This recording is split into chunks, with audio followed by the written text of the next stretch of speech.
Bonjour à toutes et tous, suite des vidéos sur la formation Excel pour les PERDIR. Alors où en sommes-nous? On a un onglet extraction siècle avec toutes les données qui sont issues de notre base siècle, donc un tableau structuré.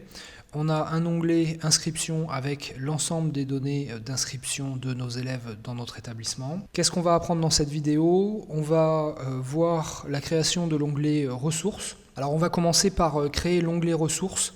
Ça, c'est une bonne pratique à avoir aussi quand vous travaillez sous Excel, c'est de consacrer un onglet à l'ensemble des ressources dont vous allez avoir besoin sur vos tableurs Excel. Alors vous voyez, moi je me suis fait un tableau avec sexe, niveau, où j'ai mis seconde, première et terminale, les divisions de terminale, les divisions de première, seconde, les différentes LVB que j'ai dans l'établissement, mes spécialités, les options de seconde, les options de première et les options de terminale.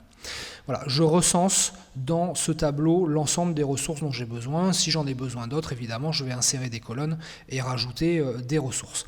Ces ressources, elles vont me servir de référence dans mes formules quand je construirai les tableaux, par exemple, de suivi des effectifs par niveau. Alors, je vais vous inviter, une fois que ce tableau de ressources est réalisé, à vous créer ce type de tableau. Alors, un tableau structure globale, avec les différents niveaux que vous avez, LVB, les options, les collègues de lycée rajouteront les colonnes spécialités.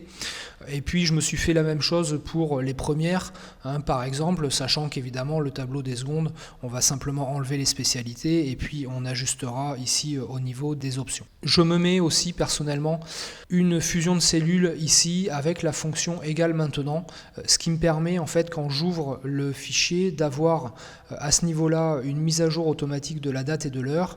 Je m'imprime en général en fin de journée le tableau de suivi des effectifs et du coup j'ai au format papier l'évolution de mes effectifs au fur et à mesure de la constitution de mes classes ou de l'année.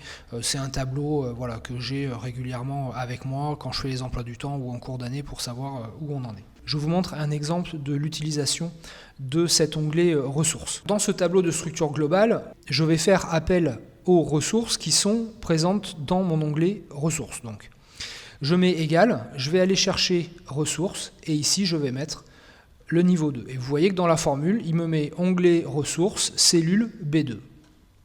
Je fais entrer et ici je vais étirer la cellule et vous voyez qu'il va me mettre ressources B2, ressources B3, ressources B4. Ici sur les spécialités, je vais mettre égal, je vais aller chercher ma colonne ressources sur mes spécialités. Onglet 8, donc c'est ma colonne G2, donc la prochaine cellule ce sera G3, etc. Donc ressources G2, je prends ça, je vais faire ressources G3, CTRL V, ressources G4, etc. jusqu'à ce que j'ai rempli l'ensemble de mes cellules à ce niveau-là. À bientôt à toutes et tous.